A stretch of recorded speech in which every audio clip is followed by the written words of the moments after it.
ਜਿਹੜਾ ਅਕਾਲ ਪੁਰਖ ਦਾ ਆਸਣ ਹੈ ਇਹ ਕਈ ਪ੍ਰਕਾਰ ਦੇ ਆਸਣ ਨੇ। ਇੱਕ ਤਾਂ ਜਿਹੜੀ ਆ ਸਾਧ ਸੰਗਤ ਹੈ ਇਹਨੂੰ ਵੀ ਗੁਰਬਾਣੀ ਵਿੱਚ ਅਕਾਲ ਪੁਰਖ ਦਾ ਆਸਣ ਕਿਹਾ। ਇੱਕ ਜਿਹੜਾ ਸਾਡਾ ਹਿਰਦਾ ਇਹਨੂੰ ਵੀ ਆਸਣ ਕਿਹਾ। ਸਧਾਰਨ ਤੌਰ ਤੇ ਇੱਕ ਦੁਕਾਨ ਵਿੱਚ ਇੱਕ ਕੁਰਸੀ ਪਈ ਹੈ, ਕੁਰਸੀ ਦੀ ਕੀਮਤ ਹੈ 2000, 500, 5000 ਵੀ ਹੋ ਸਕਦੀ, 10,000 ਵੀ ਹੋ ਸਕਦੀ। ਇੱਕ ਇੰਨੀ ਮਹਿੰਗੀ ਕੁਰਸੀ ਹੈ ਪਰ ਉਹਦੀ ਕੀਮਤ ਉਦੋਂ ਕਰੋੜਾਂ ਰੁਪਏ ਬਣ ਜਾਂਦੀ ਹੈ ਜਦੋਂ ਉਹ ਕਿਸੇ ਬਹੁਤ ਵੱਡੇ ਆਦਮੀ ਦੇ ਥੱਲੇ ਚਲੀ ਜਾਂਦੀ। ਹੁਣ ਉਹਦੀ ਕੀਮਤ ਵੱਖਰੀ ਪੈ ਗਈ।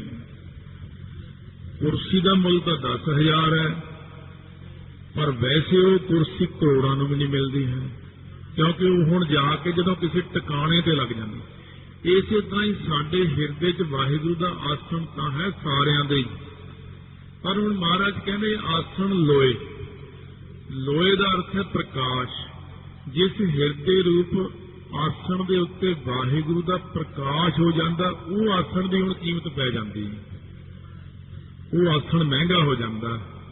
ਰਜਾਈ ਜਾਂ ਤਲਾਈ ਜਾਂ ਉੱਤੇ ਚਾਦਰ ਵਿਛੀ ਹੋਈ ਹੈ ਤਾਂ ਆਪਾਂ ਸਾਰੇ ਹੀ ਸੌਂਦੇ ਹਾਂ, ਪਰ ਜਿਹੜੀ ਵਿਛਾਈ ਗੁਰੂ ਗ੍ਰੰਥ ਸਾਹਿਬ ਦੇ ਥੱਲੇ ਹੋਈ ਵੀ ਹੈ ਤਲਾਈ ਤੇ ਚਾਦਰ ਹੈ, ਇਹਦੀ ਕੋਈ ਕੀਮਤ ਹੀ ਨਹੀਂ ਹੈ। ਇਹਦੀ ਆਪਣੀ ਕੀਮਤ, ਇਹ ਅਮੁੱਲ ਗੁਣ ਅਮੁੱਲ ਵਪਾਰ 'ਚ ਆ ਜਾਂਦੀ ਹੈ। ਜਿਸ ਹਿਰਦੇ ਵਿੱਚ ਵਾਹਿਗੁਰੂ ਦਾ ਪ੍ਰਕਾਸ਼ ਹੋ ਜਾਂਦਾ, ਮਹਾਰਾਜ ਕਹਿੰਦੇ ਅਸਲ ਵਿੱਚ ਮੇਰਾ ਉੱਥੇ ਆਸਣ ਹੁੰਦਾ। ਜਦੋਂ ਉੱਥੇ ਮੇਰਾ ਆਸਣ ਹੁੰਦਾ ਤਾਂ ਹੀ ਉਹ ਦੁਨੀਆ ਉਸ ਸਰੀਰ ਨੂੰ ਮੱਥਾ ਟੇਕਦੀ, ਕਿਉਂਕਿ ਮੇਰਾ ਆਸਣ ਉਸ ਸਰੀਰ ਵਿੱਚ ਲੱਗ ਜਾਂਦਾ। ਵੈਸੇ ਤਾਂ ਸਾਰਿਆਂ ਵਿੱਚ ਹੀ ਆਸਣ ਹੈ, ਕਿਉਂ ਤਾਂ ਕੁਰਸੀ ਇੱਕ ਹੁੰਦੀ ਹੈ, ਉਸ ਕੁਰਸੀ ਨੂੰ ਲੋਕ ਮੱਥਾ ਟੇਕਦੇ। ਐ ਤਾਂ ਜੇ ਕੁਰਸੀ ਨਹੀਂ ਮੱਥਾ ਟੇਕਣਾ ਫਿਰ ਬਾਜ਼ਾਰ 'ਚ ਬਹੁਤ ਕੁਰਸੀਆਂ ਮਿਲ ਜਾਂਦੀਆਂ। ਕੁਰਸੀ ਦੇ ਉਪਾਸਕ ਨਹੀਂ, ਉਹ ਲੋਕ ਉਸ ਕੁਰਸੀ ਦੇ ਉਪਾਸਕ ਹੈ ਜਿਹਦੇ ਉੱਤੇ ਉਹ ਮਹਾਨ ਬੰਦਾ ਬੈਠਦਾ ਵੱਡਾ। ਕੁਰਸੀਆਂ ਤਾਂ ਬਹੁਤ ਹੋਣਗੀਆਂ ਪਰ ਸ਼ੀਸ਼ ਮਹਿਲ 'ਚ ਕੁਰਸੀ ਰੱਖੀ ਹੋਈ ਮਹਾਰਾਜਾ ਪਟਿਆਲਾ ਦੀ ਇਹ ਕੁਰਸੀ ਹੈ, ਉਹਦਾ ਤਖਤ ਹੈ ਬਹਿਣ ਵਾਲਾ, ਉਹਦੀ ਬੜੀ ਕੀਮਤ ਹੈ। ਕੁਰਸੀ ਦਾ ਫਰਕ ਹੈ, ਮੰਜੇ ਦਾ ਫਰਕ ਹੈ, ਪਲੰਘ ਦਾ ਫਰਕ ਹੈ। ਪਲੰਘ ਤਾਂ ਉਹ ਵੀ ਪਿਆ ਜਿਹੜਾ ਭਾਈ ਲਾਲੋ ਨੇ ਭੇਟਾ ਕੀਤਾ ਗੁਰੂ ਨਾਨਕ ਦੇਵ ਜੀ ਨੂੰ, ਉਹਦੀ ਕੋਈ ਕੀਮਤ ਹੀ ਨਹੀਂ ਹੈ। ਜਦੋਂ ਉਹਦੇ ਪਾਵੇ ਕਾਫੀ ਟੁੱਟ ਗਏ ਸੀ ਪਿੱਛੇ ਜੇ, ਤਾਂ ਮਿਸਤਰੀ ਨੂੰ ਬੁਲਾ ਕੇ ਉਹ ਪਰਿਵਾਰ ਕਹਿਣ ਲੱਗਿਆ ਵੀ ਇਹ ਪਾਵੇ ਜਿਹੜੇ ਨੇ ਸਾਰੇ ਤੁਸੀਂ ਨਵੇਂ ਸੋਹਣੀ ਲੱਕੜ ਦੇ ਲਾ ਦਿਓ, ਭਾਵੇਂ ਚੰਦਨ ਦੀ ਲੱਕੜ ਦੇ ਲਾ ਦਿਓ, ਭਾਵੇਂ ਸਾਗਵਾਨ ਦੇ ਲਾ ਦਿਓ। ਉਹ ਮਿਸਤਰੀ ਮੇਚਾ ਲੈ ਕੇ ਲੱਕੜ ਬੜੀ ਵਧੀਆ ਲੈ ਕੇ ਰਾਤ ਨੂੰ ਤਿਆਰ ਕਰਦਾ, ਸੌਂ ਗਿਆ। ਰਾਤ ਨੂੰ ਸੁਪਨੇ 'ਚ ਗੁਰੂ ਨਾਨਕ ਦੇਵ ਜੀ ਕਹਿਣ ਲੱਗੇ ਆ ਕੇ ਮਿਸਤਰੀ ਨੂੰ, ਕਹਿੰਦੇ ਪਾਵੇ ਨਾ ਬਦਲੀ, ਉਹਦੇ ਪਾਵੇ ਉਹੀ ਰਹਿਣ ਦੇ, ਉਹਦੇ ਤੇ ਕੜੇ ਚੜਾ ਦੇ ਤੂੰ ਲੋਹੇ ਦੇ, ਕਿਉਂਕਿ ਇਹ ਮੰਜੀ ਭਾਈ ਲਾਲੋ ਨੇ ਸਾਨੂੰ ਦਿੱਤੀ ਸੀ, ਇਸ ਕਰਕੇ ਇਹ ਮੰਜੀ ਜਿਹੜੀ ਆ ਨਾ ਇਹਦੇ ਪਾਵੇ ਨਹੀਂ ਬਦਲਨੇ। ਉਹ ਸਵੇਰੇ ਉੱਠ ਕੇ ਮਿਸਤਰੀ ਆ ਗਿਆ ਘਰ ਉਹਨਾਂ ਦੇ, ਕਹਿੰਦਾ ਜੀ ਮਹਾਰਾਜ ਕਹਿੰਦੇ ਇਸ ਆਸਣ ਦੇ ਪਾਵੇ ਨਹੀਂ ਬਦਲਨੇ। ਇੱਕ ਤਾਂ ਉਹ ਵੀ ਆਸਣ ਹੈ, ਉਹ ਮੰਜੀ ਕਿੰਨੀ ਮਹਾਨ ਹੈ। ਮੰਜੀ ਸਾਹਿਬ ਲੋਏ ਭੰਡਾਰ। ਮਹਾਰਾਜ ਕਹਿੰਦੇ ਜਿਸ ਹਿਰਦੇ ਵਿੱਚ ਸਾਡਾ ਲੋਏ ਪ੍ਰਕਾਸ਼ ਹੋ ਜਾਂਦਾ ਹੈ ਉਹ ਹਿਰਦਾ ਭੰਡਾਰਾ ਬਣ ਜਾਂਦਾ ਹੈ। ਜਿਵੇਂ ਮਹਾਰਾਜ ਨੇ ਬਚਨ ਕੀਤਾ ਸੰਤਨ ਹਿਰਦਾ ਭੰਡਾਰ, ਕਿ ਸੰਤਾਂ ਦਾ ਜਿਹੜਾ ਹਿਰਦਾ ਹੁੰਦਾ ਹੈ, ਬ੍ਰਹਮ ਗਿਆਨੀ ਦਾ ਹਿਰਦਾ ਹੈ, ਇਹ ਸਾਡਾ ਆਪਣਾ ਖਜ਼ਾਨਾ ਬਣ ਜਾਂਦਾ, ਭੰਡਾਰਾ ਬਣ ਜਾਂਦਾ। ਇਹਦੇ 'ਚ ਰਿੱਧੀਆਂ ਸਿੱਧੀਆਂ ਨੌ ਨਿਧੀਆਂ ਸਾਰੇ ਪ੍ਰਕਾਰ ਦੀਆਂ ਸ਼ਕਤੀਆਂ ਸਾਡੀਆਂ ਉੱਥੇ ਨਾਮ ਦੇ ਭੰਡਾਰੇ ਬਣ ਜਾਂਦੇ ਨੇ। ਬ੍ਰਹਮ ਗਿਆਨੀ ਨੂੰ ਅਕਾਲ ਪੁਰਖ ਵੱਲੋਂ ਅਥਾਰਟੀ ਮਿਲ ਜਾਂਦੀ ਹੈ, ਪਰ ਪਹਿਲਾਂ ਬਈ ਪੰਜਾਂ ਪਿਆਰਿਆਂ ਤੋਂ ਅੰਮ੍ਰਿਤ ਛਕ ਕੇ ਨਾਮ ਲਿਆ ਹੋਵੇ। ਪੰਜ ਪਿਆਰੇ ਸਾਨੂੰ ਜੋ ਕੁਛ ਪਾਇਆ ਸੋ ਏਕਾ ਵਾਰ, ਉਹ ਜੋ ਕੁਝ ਆਪਾਂ ਨੂੰ ਦਿੰਦੇ ਨੇ ਇੱਕੋ ਵਾਰ ਦਿੰਦੇ ਨੇ। ਜ਼ਿੰਦਗੀ 'ਚ ਆਪਾਂ ਇੱਕ ਵਾਰ ਅੰਮ੍ਰਿਤ ਛਕਦੇ ਹਾਂ। ਪੰਜ ਪਿਆਰੇ 5 ਵਾਰੀ ਮੂਲ ਮੰਤਰ ਇੱਕੋ ਸਮੇਂ ਦ੍ਰਿੜ ਕਰਾਉਂਦੇ। ਜੋ ਕੁਝ ਪਾਇਆ ਸਿਰ ਵਿੱਚ 5 ਵਾਰੀ, 5 ਚੂੜੇ ਪਾਏ, 5 ਵਾਰੀ ਅੱਖਾਂ 'ਚ ਪਾਏ, 5 ਵਾਰੀ ਮੁੱਖ ਵਿੱਚ ਪਾਏ। ਜੋ ਕੁਝ ਪਾਇਆ ਸੋ 5 ਕਕਾਰ ਇੱਕੋ ਵਾਰੀ ਪਾਏ। ਤੇ 5 ਪਿਆਰੇ ਜਿਹੜੇ ਨੇ ਉਹ ਜੋ ਕੁਝ ਪਾਉਂਦੇ ਨੇ ਇੱਕੋ ਵਾਰ ਦਿੰਦੇ ਨੇ। ਬੰਦੇ ਦੇ ਮੱਥੇ ਉੱਤੇ ਜੋ ਵਾਹਿਗੁਰੂ ਲਿਖਦਾ ਉਹ ਵੀ ਇੱਕੋ ਵਾਰ ਲਿਖਦਾ। ਜੋ ਕਿਛ ਪਾਇਆ ਸੋ ਏਕਾ ਵਾਰ। ਸੰਤਾਂ ਦੇ ਹਿਰਦੇ 'ਚ ਜਿਹੜਾ ਭੰਡਾਰਾ ਬਖਸ਼ਿਸ਼ ਕਰਦੇ ਨੇ ਉਹ ਵੀ ਇੱਕੋ ਵਾਰ ਹੀ ਭੰਡਾਰਾ ਭਰ ਦਿੰਦੇ ਨੇ, ਭਾਵੇਂ ਉਹ ਸਾਰੀ ਦੁਨੀਆ ਨੂੰ ਰਜਾਈ ਜਾਏ, ਛਕਾਈ ਜਾਏ, ਵਰਤਾਈ ਜਾਵੇ।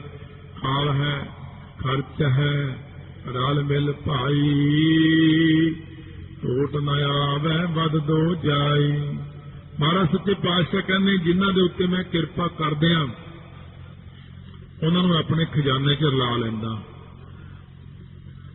ਸੋ ਇਸ ਕਰਕੇ ਮਹਾਰਾਜ ਸੱਚੇ ਪਾਤਸ਼ਾਹ ਫਰਮਾਉਂਦੇ ਨੇ, ਹਮ ਤਨਵੰਤ ਭਾਗ ਸਚ ਨਾਏ, ਹਰ ਗੁਣ ਗਾਵੇ ਸਹਿ ਸੁਭਾਏ। ਪੀਊ ਦਾਦੇ ਕਾ ਖੋਲ ਡਿਠਾ ਖਜ਼ਾਨਾ ਭੰਡਾਰਾ, ਤਾਂ ਮੇਰੇ ਮਨ ਭਇਆ ਨਿਧਾਨਾ।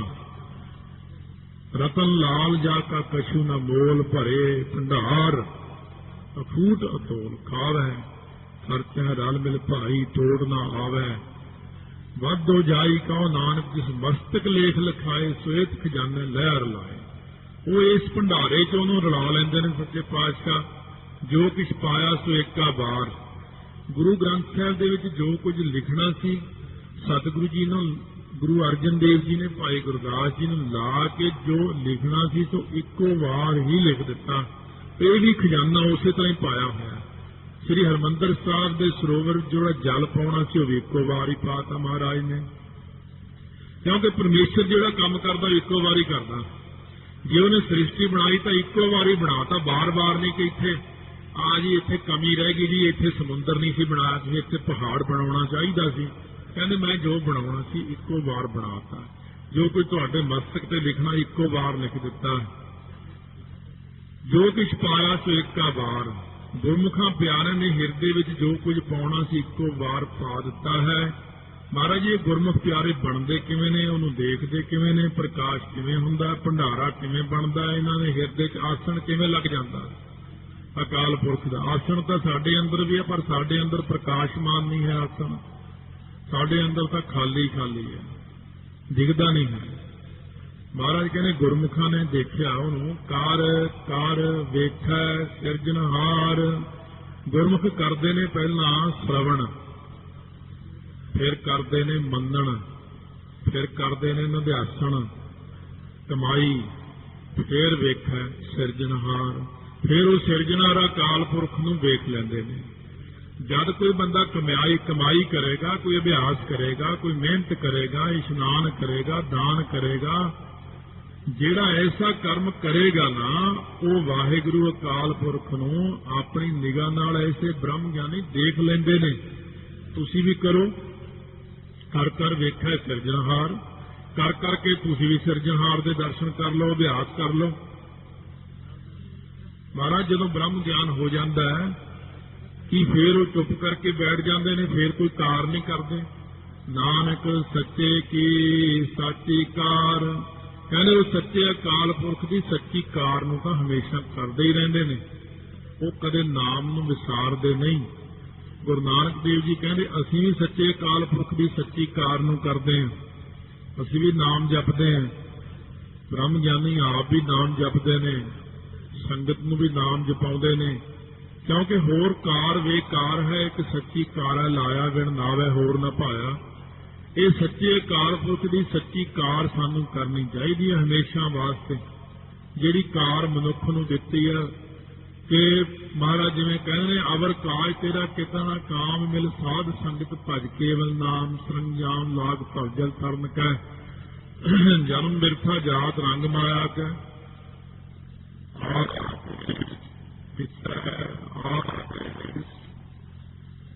ਆੜੇ ਨੂੰ ਕਰਨਾ ਹੈ, ਇਸ ਕਰਕੇ ਆਦੇਸ਼ ਬੋਲਿਆ, ਨਹੀਂ ਤਾਂ ਆਪਣਾ ਹੁੰਦਾ ਆਦੇਸ਼ ਤੇ ਆਦੇਸ਼।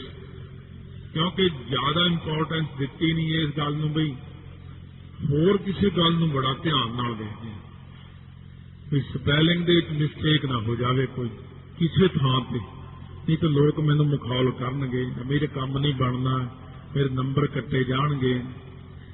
ਗੁਰਬਾਣੀ ਨੂੰ ਅਗਲਾ ਕਹਿੰਦਾ ਵੀ ਚੱਲ ਇੱਥੇ ਕਿਹੜਾ ਕੋਈ ਪੁੱਛਦਾ, ਕਿਹੜਾ ਕਿਸੇ ਨੇ ਦੇਖਣਾ, ਪਰ ਨਹੀਂ, ਮਹਾਰਾਜ ਕਹਿੰਦੇ ਫਿਰ ਨੁਕਸਾਨ ਹੋ ਜਾਂਦਾ ਆਪਣਾ। ਗੁਰਬਾਣੀ ਨੂੰ ਜਿੰਨਾ ਸਤਿਕਾਰ ਦਿਓ, ਮਾਣ ਆਦਰ ਦਿਓ, ਪੜ੍ਹਨ ਵਿੱਚ ਵੀ, ਬੈਠਣ ਵਿੱਚ ਵੀ, ਸਾਰੇ ਕੰਮਾਂ 'ਚ ਗੁਰਬਾਣੀ ਦਾ ਸਤਿਕਾਰ ਕਰਨਾ। ਤਾਂ ਮਹਾਰਾਜ ਕਹਿੰਦੇ ਆਦੇਸ਼ ਨਮਸਕਾਰ ਹੈ ਕਿਹਨੂੰ? ਇਸੇ ਆਦੇਸ਼, ਉਸ ਨੂੰ ਆਦੇਸ਼ ਹੈ ਭਾਈ ਸਿੱਧੋ ਜਿਹੜਾ ਸਾਰਿਆਂ ਦੇਸ਼ਾਂ ਵਿੱਚ ਆਇਆ ਹੋਇਆ ਹੈ, ਜਿਹੜਾ ਦੇਸ਼ਾਂ ਤੋਂ ਰਹਿਤ ਵੀ ਹੈ। ਇਹ ਦੋਨੋਂ ਹੀ ਗੱਲਾਂ ਉਹਦੇ 'ਚ, ਸਾਰਿਆਂ ਦੇਸ਼ਾਂ ਵਿੱਚ ਹੈ ਵੀ ਤੇ ਨਹੀਂ ਵੀ ਹੈ। ਆਦ ਜੋ ਆਦ ਰੂਪ ਹੈ ਸਾਰਿਆਂ ਦਾ, ਅਨੀਲ ਜੋ ਗਿਣਤੀਆਂ ਤੋਂ ਰਹਿਤ ਮਾਇਆ ਤੋਂ ਰਹਿਤ ਹੈ, ਅਨਾਦ ਅਨਆਦ ਜਿਹਦਾ ਆਪਣਾ ਕੋਈ ਪਤਾ ਹੀ ਨਹੀਂ ਹੈ, ਅਨਆਦ ਉਹਦਾ ਕੋਈ ਆਦ ਨਹੀਂ। ਚਲੋ ਉਹ ਸਾਡਾ ਤਾਂ ਆਦ ਉਹ ਹੈਗਾ, ਸਾਡਾ ਤਾਂ ਆਦ ਉਹ ਹੈ, ਉਹਨੇ ਮਾਇਆ ਬਣਾਈ, ਪੰਜ ਤੱਤ ਬਣਾਏ, ਆਪਾਂ ਨੂੰ ਬਣਾਤਾ। ਪਰ ਵਾਹਿਗੁਰੂ ਨੂੰ ਪੁੱਛੋ ਤੁਹਾਡਾ ਆਦ ਕੀ ਹੈ, ਤੁਹਾਨੂੰ ਕਿਹਨੇ ਬਣਾਇਆ? ਉਹ ਕਹਿੰਦੇ ਮੇਰਾ ਤਾਂ ਕਿਸੇ ਨੇ ਅੱਜ ਤੱਕ ਆਦ ਅੰਤ ਪਾਇਆ ਹੀ ਨਹੀਂ ਹੈ। ਇਸ ਕਰਕੇ ਉਹਨੂੰ ਅਨਾਦ ਲਿਖਿਆ ਜਾਂਦਾ। ਅਨਾਹਤ ਇੱਕ ਰਸ ਹੈ ਜੋ ਨਾਸ ਤੋਂ ਰਹਿਤ ਹੈ, ਜੋ ਜਿਹੜਾ ਕਿਸੇ ਦੇ ਵਜਾਇਆ ਨਹੀਂ ਵੱਜਦਾ, ਨਾਸ ਤੋਂ ਰਹਿਤ ਹੋਵੇ, ਜਿਹੜਾ ਉਹਨੂੰ ਅਨਾਹਤ ਕਹਿੰਦੇ ਨੇ। ਜੁਗ ਜੁਗ ਏਕੋ ਵੇਸ, ਜੁਗਾਂ ਜੁਗੰਤਰਾਂ ਵਿੱਚ ਪਿੱਛੇ ਵੀ ਅੱਗੇ ਵੀ ਉਹਦਾ ਇੱਕੋ ਹੀ ਸਰੂਪ ਹੈ। ਸਾਹਿਬ ਮੇਰਾ ਨੀਤ ਨਵਾਂ, ਸਦਾ ਸਦਾ ਦਾਤਾਰ, ਉਹ ਮੇਰਾ ਮਾਲਕ ਦਾ ਵੇਸ਼ ਇੱਕੋ ਜਿਹਾ ਹੈ, ਚਾਹੇ ਉਹ ਗ੍ਰਸਤੀ ਹੈ, ਬਾਣਪ੍ਰਸਤੀ ਹੈ, ਜੋਗੀ ਹੈ, ਸੰਨਿਆਸੀ ਹੈ, ਦਿਗੰਬਰ ਹੈ, ਬਾਲ ਬੱਚਾ, ਬੁੱਢਾ, ਪਸ਼ੂ ਪੰਛੀ, ਚਾਹੇ ਉਹ ਸਤਜੁਗ ਸੀ, ਚਾਹੇ ਕਲਯੁਗ ਅੱਜ, ਚਾਹੇ ਫਿਰ ਅੱਗੇ ਸਤਜੁਗ ਆ ਜਾਵੇਗਾ, ਕੁਛ ਵੀ ਸਮਾਂ ਹੋਵੇ ਉਹਦਾ ਵੇਸ਼ ਇੱਕ ਜੈਸਾ ਹੀ ਰਹਿੰਦਾ ਹੈ, ਸਦਾ ਹੀ, ਕਦੇ ਨਾਸਵੰਤ ਨਹੀਂ ਹੁੰਦਾ। ਨਾ ਇਹ ਬੁੱਢਾ, ਨਾ ਇਹ ਬਾਲਾ, ਨਾ ਇਸ ਦੁੱਖ ਨਹੀਂ ਜਮ ਜਾਲਾ। ਮਹਾਰਾਜ ਕਹਿੰਦੇ ਮੇਰਾ ਲਿਬਾਸ ਤਾਂ ਸਦਾ ਹੀ ਇੱਕੋ ਰਹਿਣਾ, ਮੇਰਾ ਵੇਸ਼ ਸਦਾ ਹੀ ਇੱਕੋ ਹੀ ਹੈ। ਕਿਉਂਕਿ ਪ੍ਰਕਾਸ਼ ਦਾ ਵੇਸ਼ ਕੀ ਹੋਇਆ? ਵੇਸ਼ ਤਾਂ ਤੁਹਾਡੇ ਨੇ, ਕਦੇ ਕੋਈ ਵੇਸ਼ ਹੈ, ਕਦੇ ਕੋਈ ਵੇਸ਼ ਹੈ, ਕਦੇ ਕੋਈ ਵੇਸ਼ ਹੈ, ਕਦੇ ਕੋਈ ਜੁਨੀ ਹੈ, ਕਦੇ ਕੋਈ ਜੁਨੀ ਹੈ। ਨਾ ਮੈਂ ਕਹਿੰਦੇ ਜੂਨਾ ਚਾਵਾਂ, ਨਾ ਮੈਂ ਵੇਸਾਂ ਚਾਵਾਂ। ਇੱਕ ਦੂਜੀ ਬਹੁ ਲੱਖ ਹੋਏ, ਲੱਖ ਹੋਵੇ ਲੱਖ ਵੀਸ। ਸੋ ਇਹਨੂੰ ਸੰਪਤ ਉਪਾਸ਼ਨਾ ਕਹਿੰਦੇ ਨੇ।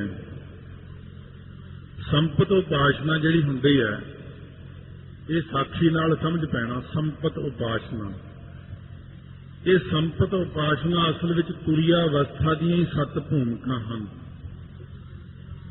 ਸੋ ਇੱਕ ਰਾਜਾ ਹੋਇਆ ਪਿਰਥੂ। ਪਿਰਥੂ ਰਾਜਾ ਪਰਮੇਸ਼ਰ ਨੂੰ ਬੜਾ ਧਰਮਾਤਮਾ ਰਾਜਾ, ਭਗਤੀ ਵਾਲਾ, ਕਹਿਣ ਲੱਗਿਆ ਪਰਮੇਸ਼ਰ ਨੂੰ ਅਰਦਾਸ ਕਰਕੇ ਮੈਨੂੰ 1000 ਜ਼ੁਬਾਨ ਦੇ ਦਿਓ। ਵਾਹਿਗੁਰੂ ਨੇ ਉਹਨੂੰ 1000 ਜ਼ੁਬਾਨ ਦਿੱਤੀ। ਉਹਨੂੰ ਬੜਾ ਰਸ ਆਇਆ, ਨਾਮ ਜਪਦਾ, ਰਾਮ ਰਾਮ ਰਾਮ ਕਰਦਾ। ਫਿਰ ਕਹਿੰਦਾ ਜੀ ਥੋੜੀ ਹੈ। ਕਹਿੰਦੇ ਫਿਰ ਕਹਿੰਦੇ 20000 ਜ਼ੁਬਾਨ ਦੇ ਦਿਓ। ਉਹ ਵੀ ਦੇ ਦਿੱਤੀ। ਮਹਾਰਾਜ ਇਹ ਵੀ ਥੋੜੀ ਹੈ। ਕਹਿੰਦੇ ਹੋਰ, ਕਹਿੰਦੇ 1 ਲੱਖ ਦੇ ਦਿਓ।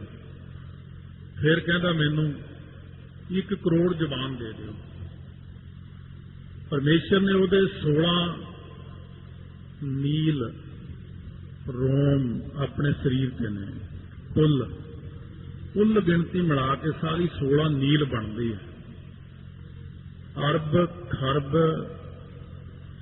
ਨੀਲ, ਪਦਮ ਤੇ ਸੰਖ, ਇਹ ਗਿਣਤੀ ਚ ਆਉਂਦੇ ਨੀਲ। 16 ਨੀਲ ਰੋਮ ਪਰਮੇਸ਼ਰ ਨੇ ਜਦ ਉਹਨੂੰ ਦੇ ਦਿੱਤੇ, ਸਾਰੀਆਂ ਜ਼ੁਬਾਨਾਂ ਬਣ ਕੇ ਨਾਮ ਜਪਣ ਲੱਗ ਪਈਆਂ। ਕਹਿਣ ਲੱਗੇ ਮਹਾਰਾਜ ਹੋਰ ਇਸ ਤੋਂ ਉੱਪਰ। ਕਹਿੰਦੇ ਹੁਣ ਤਿਉਂ ਕਰ, ਸਾਡੇ ਵਿੱਚ ਹੀ ਭੇਦ ਹੋ ਜਾ, ਲੀਨ ਹੋ ਜਾ ਸਾਡੇ ਵਿੱਚ। ਇਹਨੇ ਸੰਪਤ ਉਪਾਸ਼ਨਾ ਕੀਤੀ। ਇਹ ਸੰਪਤ ਉਪਾਸ਼ਨਾ ਵਿੱਚ ਉਹਦੀ ਸ਼ੁਭ ਇੱਛਾ ਹੋ ਗਈ। ਇਹ ਜਿਵੇਂ ਭਾਈ ਪਾਰੋ ਨੇ ਮੰਗਿਆ ਸੀ, ਭਾਈ ਪਾਰੋ ਨੂੰ ਮਹਾਰਾਜ ਕਹਿੰਦੇ ਹੁਣ ਤੂੰ ਸਾਡੇ ਵਿੱਚ ਹੀ ਲੀਨ ਹੋ ਜਾ। ਸੋ ਇਸ ਤਰ੍ਹਾਂ ਇਹ ਸੰਪਤ ਉਪਾਸ਼ਨਾ ਵਿੱਚ ਸਾਰਿਆਂ ਨਾਲੋਂ ਪਹਿਲਾਂ ਬੰਦੇ ਦੀ ਸ਼ੁਭ ਇੱਛਾ ਬਣਦੀ ਹੈ, ਫਿਰ ਸ਼ੁਭ ਵਿਚਾਰਨਾ, ਫਿਰ ਤਨੂੰ ਮਾਨਸਾ, ਸਤਵਾ ਪਤ, ਅੰਤ ਸਖਤ, ਪਦਾਰਥਾ ਭਾਵਨੀ, ਫਿਰ ਤੁਰੀਆ ਅਵਸਥਾ। ਇਹ ਜਪਜੀ ਸਾਹਿਬ ਦੇ ਵਿੱਚ ਹੁਣ ਇਹ ਜਿਹੜੀਆਂ 7 ਭੂਮਿਕਾ ਇੱਥੋਂ ਸ਼ੁਰੂ ਹੁੰਦੀਆਂ। 1 ਦੂਜੀ ਬਾ ਲੱਖ ਹੋਏ, ਲੱਖ ਹੋਵੇ ਲੱਖ ਵੀਸ। ਇਹਦੇ ਨਾਲ ਨਾਲ ਕਈ ਚੀਜ਼ਾਂ ਹੋਰ ਵੀ ਸ਼ੁਰੂ ਹੋਣਗੀਆਂ ਹੁਣ, ਕਿਉਂਕਿ ਪਹਿਲਾਂ ਤਾਂ ਪੰਜ ਪ੍ਰਵਾਨ ਦੀ ਪੌੜੀ ਤੱਕ ਕਾਫੀ ਔਖਾ ਕੰਮ ਆਇਆ। ਉਦੋਂ ਬਾਅਦ ਥੋੜੇ ਜਿਹੇ ਅਰਥ ਜਿਹੜੇ ਨੇ ਉਹ ਅੰਤਰੀ ਭਾਵ 'ਚ ਘੱਟ ਸਿੱਧੇ ਤੌਰ ਤੇ ਸਧਾਰਨ ਜਗਿਆਸੂ ਨੂੰ ਸਮਝਾਇਆ ਜਾਂਦਾ। ਹੁਣ ਕਿਉਂਕਿ ਸਿੱਧਾਂ ਨਾਲ ਹੀ ਚਰਚਾ ਹੋ ਰਹੀ ਹੈ ਮੁੰਦਾ ਸੰਤੋਖ ਸ਼ਰਮ ਪਦ ਝੋਲੀ ਤੋਂ ਲੈ ਕੇ, ਇਸ ਕਰਕੇ ਮਹਾਰਾਜ ਸੱਚੇ ਪਾਤਸ਼ਾਹ ਨੇ ਉਹਨਾਂ ਨੂੰ ਯੋਗ ਆਸਣ ਬਾਰੇ ਦੱਸਿਆ। ਯਮ, ਨੇਮ, ਆਸਣ, ਪ੍ਰਾਣਾਯਾਮ, ਧਿਆਨ, ਧਾਰਨਾ, ਸਮਾਧੀ, ਇੱਕ ਪ੍ਰਤਿਹਾਰ ਹੁੰਦਾ। ਇਹ 8 ਪ੍ਰਕਾਰ ਦਾ ਨਿਯਮ ਉਹਨਾਂ ਨੂੰ ਯੋਗ ਦੇ ਅਭਿਆਸ ਰਾਹੀਂ ਦੱਸ ਦਿੱਤਾ। ਹੁਣ ਸਤਿਗੁਰੂ ਮਹਾਰਾਜ ਸੱਚੇ ਪਾਤਸ਼ਾਹ ਕਹਿੰਦੇ ਜਦੋਂ ਬੰਦੇ ਦੇ ਉੱਤੇ ਕਿਰਪਾ ਹੁੰਦੀ ਅਕਾਲ ਪੁਰਖ ਦੀ, ਉਹਦੀ ਬੰਦੇ ਦੇ ਅੰਦਰ ਸ਼ੁਭ ਇੱਛਾ ਪੈਦਾ ਹੁੰਦੀ, ਪਹਿਲੀ ਅਵਸਥਾ ਹੈ ਬ੍ਰਹਮ ਗਿਆਨ ਦੀ। ਤਾਂ ਮਹਾਰਾਜ ਸੱਚੇ ਪਾਤਸ਼ਾਹ ਕਹਿੰਦੇ ਬ੍ਰਹਮ ਗਿਆਨ ਦੀ ਪਹਿਲੀ ਅਵਸਥਾ ਜਿਹੜੀ ਹੈ ਉਹ ਕੀ ਹੈ? ਬੰਦਾ ਕੀ ਮੰਗਦਾ ਹੈ? ਅਕਾਲ ਪੁਰਖ ਤੋਂ ਇੱਕ ਦੂ ਜੀ ਭਉ ਲੱਖ ਹੋਇ। ਭੱਬੇ ਨੂੰ ਕਨੌੜਾ ਹੈ, ਇਸ ਕਰਕੇ ਇਹ ਭੱਬੇ ਦਾ ਕਨੌੜੇ ਆਪਾਂ ਕਈ ਜਗ੍ਹਾ ਵਰਤੇ ਆਏ। ਮੂੰਹੋਂ ਤੇ ਬੋਲਣ ਬੋਲੀ ਆ, ਉੱਥੇ ਵੀ ਕਨੌੜਾ ਹੈ। ਇੱਥੇ ਵੀ ਕਨੌੜੇ ਦੀ ਵਰਤੋਂ ਕੀਤੀ। ਇੱਕ ਦੂ ਜੀ ਭਉ ਲੱਖ ਹੋ, ਕਿਉਂਕਿ ਹਾਹੇ ਦੇ ਹੋੜੇ ਨੂੰ ਲੰਮਾ ਕਰ ਦੇਣਾ। ਹਾਹੇ ਦੀ ਸਿਹਾਰੀ ਨੇ ਆਪਣੇ ਆਪ ਹੀ ਨਾਲੇ ਸਾਇਲੈਂਟ ਵੀ ਹੋ ਜਾਣਾ, ਬੋਲ ਵੀ ਜਾਣਾ, ਦੋਨੋਂ ਹੀ ਗੱਲਾਂ ਹੋ ਜਾਣਗੀਆਂ। ਔਂਕੜ ਵੀ ਇਸੇ ਤਰ੍ਹਾਂ ਹੀ ਸਾਇਲੈਂਟ ਕਰ ਦੇਈਦਾ, ਬੋਲ ਵੀ ਜਾਈਦਾ ਨਾਲ। ਇਹ ਦੋਨੋਂ ਹੀ ਤਰੀਕੇ ਨੇ। ਇੱਕ ਦੂ ਜੀ ਬਹੁ ਲੱਖ ਹੋ, ਵਾਹੇ ਦੇ ਹੋੜੇ ਨੂੰ ਲੰਮਾ ਕਰਨਾ ਬਸ। ਹੋ ਹਾਹਾ ਸਿਹਾਰੀ ਬੋਲ ਵੀ ਗਈ, ਨਹੀਂ ਵੀ ਬੋਲੀ। तो इस प्रकार सतगुरु महाराज कहने एक दू जी बहु, जिवें पिछे पाठ आया सी नानक आखण सब को आखा एक दू एक सियाणा, ਉਹਦਾ मतलब सी एक तो एक सियाणा। इसे तरह ही एक दू का अर्थ है एक तो, एक जीव तो लख हो है जी भाव। मेरिया एक जीव तो लखां जुबाना बन जान, क्योंकि मैनू रस बड़ा आ रहा हूं। एक जीव नाल मैं किन्नी क बार वाहिगुरू वाहिगुरू करूंगा, किरपा कर दो मेरी एक जुबान नूं ही इन्नी समर्था दे दिओ, इन्नी स्पीड बन जाए दी कि मैं तुहाडा नाम जपदा रहां। ਇਹਦੀ ਸਮਰੱਥਾ ਮਹਾਰਾਜ ਕਿਵੇਂ ਵੱਧ ਸਕਦੀ? ਕਹਿੰਦੇ ਜੀਵ ਕਿੱਥੋਂ ਚੱਲਦੀ ਅੰਦਰੋਂ, ਉੱਥੇ ਚਲੇ ਜਾਂਦੇ ਆ ਆਪਣਾ ਕੰਠ ਵਿੱਚ ਚਲੇ ਜਾਂਦੇ ਆ। ਕੰਠ ਵਿੱਚ ਜਾਪ 1000 ਗੁਣਾ ਤੇਜ਼ ਤੇ 100 ਗੁਣਾ ਵੱਧ ਰਸ ਆਉਂਦਾ। ਇਹ ਚੀਜ਼ ਮੰਗੀ ਹੈ। ਲੱਖ ਹੋਵੈ, ਕਹਿੰਦੇ ਫਿਰ ਜਦੋਂ ਲੱਖ ਤੋਂ ਫਿਰ ਅੱਗੇ ਇੱਕ ਲੱਖ ਹੋ ਜਾਣ, 2 ਖਰਬ ਗਿਣਤੀ ਬਣ ਜਾਂਦੀ ਇਹਦੀ। ਲੱਖ 20, ਉਹਨਾਂ ਤੋਂ ਅੱਗੇ 20 ਲੱਖ ਜ਼ੁਬਾਨਾਂ ਹੋ ਜਾਣ, ਭਾਵ ਕੰਠ ਤੋਂ ਅੱਗੇ ਹਿਰਦੇ ਵਿੱਚ ਜਾਪ ਦੇ ਦਿਓ, ਹਿਰਦੇ ਤੋਂ ਅੱਗੇ ਧੁੰਨੀ ਵਿੱਚ ਜਾਪ ਦੇ ਦਿਓ, ਧੁੰਨੀ ਤੋਂ ਅੱਗੇ ਰੋਮਾਂ ਵਿੱਚ ਜਾਪ ਦੇ ਦਿਓ। ਕਿਉਂ ਜ਼ੁਬਾਨਾਂ ਮੰਗੀਆਂ? ਗੁਰਮੁਖ ਰੋਮ ਰੋਮ ਹਰ ਧਿਆਵੈ, ਮੇਰੀ ਸ਼ੁਭ ਇੱਛਾ ਹੈ ਇਹ। ਆਪ ਜੀ ਸਾਡੇ ਤੇ ਕਿਰਪਾ ਕਰ ਦਿਓ। ਜੇ ਆਪਾਂ ਹੁਣ ਵੀ ਮੰਗੀਏ ਮਹਾਰਾਜ ਹੁਣ ਵੀ ਦੇ ਸਕਦੇ। ਇਹ ਤਾਂ ਆਪਣੀ ਸ਼ਰਧਾ ਹੈ। ਜੇ ਇਸੇ ਪੌੜੀ ਨੂੰ ਹੀ 1000 ਵਾਰ ਜਪਦੀਏ, ਲੱਖਾਂ ਵਾਰ ਇਹਦਾ ਜਾਪ ਕਰਦੀਏ ਮਹਾਰਾਜ ਅੱਗੇ, ਤਾਂ ਮਹਾਰਾਜ ਨੂੰ ਕਹੇ ਮਹਾਰਾਜ ਮੈਨੂੰ ਵੀ ਦਿਓ। ਇੱਕ ਜ਼ੁਬਾਨ ਤਾਂ ਥੋੜੀ ਹੈ, ਤੇਰੇ ਗੁਣ ਬਹੁਤੇ, ਮੈਂ ਕਿੰਨੇ ਕੁ ਗੁਣ ਗਾ ਸਕਦਾ। ਜਿਹਦਾ ਏਕ ਕਵਨ ਗੁਣ ਕਹੀ ਹੈ, ਬੇਸੁਮਾਰ ਬੇਅੰਤ ਸੁਆਮੀ ਤੇਰੋ ਅੰਤ ਨਾ ਕਿਨਹੀ ਲਹੀ ਹੈ। ਮਹਾਰਾਜ ਮੈਨੂੰ ਵੀ ਲੱਖਾਂ ਜ਼ੁਬਾਨਾਂ ਦੇ ਦਿਓ। ਲੱਖ ਲੱਖ ਗੇੜਾ ਆਖੀਆ ਹੈ। ਇਹ ਫੇਰ ਜਿਹੜੀਆਂ ਨੇ ਜ਼ੁਬਾਨਾਂ ਜਿੰਨੀਆਂ ਮੇਰੀਆਂ ਬਣ ਗਈਆਂ, ਕੁੱਲ ਜ਼ੁਬਾਨ 16 ਨੀਲ ਜ਼ੁਬਾਨ ਜਦੋਂ ਮੇਰੀ ਬਣ ਗਈ, ਤਾਂ ਮੈਂ ਇਹਨਾਂ ਨਾਲ ਫਿਰ ਇੰਨੇ ਗੇੜੇ ਆਖਾਂ, ਲੱਖ ਲੱਖ ਗੇੜਾ ਆਖੀਆ ਹੈ। ਵੈਸੇ ਜੇ ਆਪਾਂ 1 ਲੱਖ ਵਾਹਿਗੁਰੂ ਕਹਿਣਾ ਹੋਵੇ 20 ਘੰਟੇ ਲੱਗਦੇ ਨੇ ਕੁੱਲ। ਮਾਲਾ ਨਾਲ ਤੇ ਮੈਂ ਕੱਢ ਕੇ ਦੇਖਿਆ ਸੀ ਹਿਸਾਬ 25 ਘੰਟੇ ਲੱਗ ਜਾਂਦੇ ਆ, ਕਿਉਂਕਿ ਮਾਲਾ ਦਾ ਮਣਕਾ ਜਿਹੜਾ ਫੇਰਨਾ, ਫੇਰ ਵਾਹਿਗੁਰੂ ਕਹਿਣਾ, ਉਹਦੇ ਨਾਲੋਂ ਜਿਹੜਾ ਤੇਜ਼ ਵਾਹਿਗੁਰੂ ਕਹਿਣਾ, ਵਾਹਿਗੁਰੂ ਵਾਹਿਗੁਰੂ ਵਾਹਿਗੁਰੂ ਵਾਹਿਗੁਰੂ ਵਾਹਿਗੁਰੂ ਕਰੀ ਜਾਣਾ, ਇਹ 20 ਘੰਟੇ ਕੁੱਲ ਲੱਗ ਜਾਂਦੇ। ਇਹ 20 ਘੰਟੇ ਲਗਾਤਾਰ 1 ਲੱਖ ਵਾਰੀ ਜਾਪ ਜੇ 2-3 ਮਹੀਨੇ ਹੋ ਜਾਏ ਨਾ, ਤਾਂ ਫਿਰ ਫਰਾਟੇ ਚੱਲ ਪੈਣਗੇ ਅੰਦਰ। फिर बाहर की लोड़ नहीं पैंदी, फिर आ लख लख गेड़ा अपने आप ही शुरू हो जाना। ये संत बाबा करतार सिंह जी खालसा ने सानूं दस्सिया सी, कहते जद असीं पहलां जवानी च हुंदे असीं 20-20 घंटे सिमरन कीता है। 20 घंटे जिन्हां नूं आपां कहंदे महात्मा संत गुरमुख जां महापुरुष, सधारण तौर पर आपां पुरुष हुंदे हैं, पर जदों कोई पुरुष 20 घंटे सिमरन करदा तां महान पुरुष बन जांदा।